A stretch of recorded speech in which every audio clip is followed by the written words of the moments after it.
讲到咱的国军伫咧过年期间的加强战备操演，今仔日是头一天，陆军模拟这中共发动军演攻击中部关键基础设施。陆军演练地空警合作战，包含头一届使用攻击无人机、远程火炮，甚至这海马斯导攻火箭也出现来支援。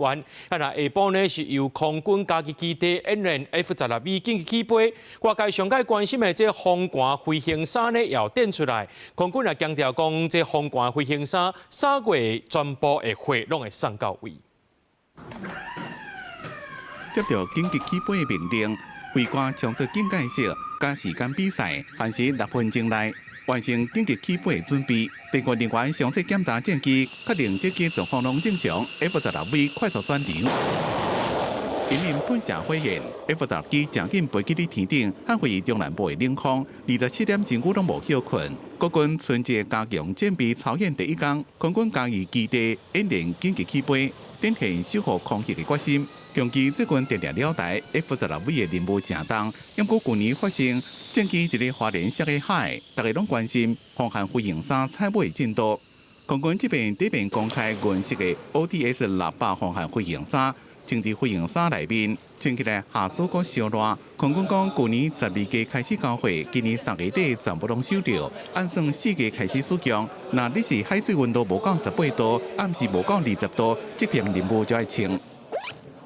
飞官身穿防寒飞行衣的话，我们可以看到从脖围到双手以及双脚、四肢的部分呢，都是这个橡胶蜂蜜的材质，可以让飞官如果不幸落水的话呢，也可以避免海水渗透到身体里面，避免造成失温。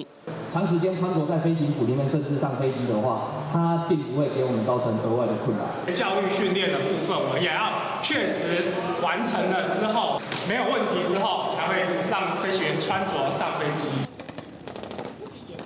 模拟中共武直接直升机飞入去台中的亮相管区，攻击咱中部关键的基础设施。陆军整合情资，出动留下检力飞弹，进行防空作战。中军结合在地协力者，也有直升机空降威胁中部地区的安危。陆军506旅、500炮支部、航空602旅执行地空整体操演。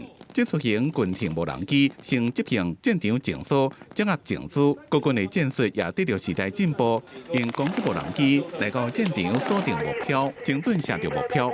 那相信对于我们未来正式获得装备之后，会有更有效的为国家那个付出。除了军爆驾车用火力扫动敌军，陆军上新的远程火炮，去年成军的海马斯导攻火箭，第一遍参加春巡演练协同作战，展现实力。这次操演的最大亮点就是陆军展示了去年才成军的海马式多管火箭系统。由于搭载战术飞弹的话，攻击距离可以达到300公里，对中国的沿海地区进行源头打击。展现强大活力，备受关注。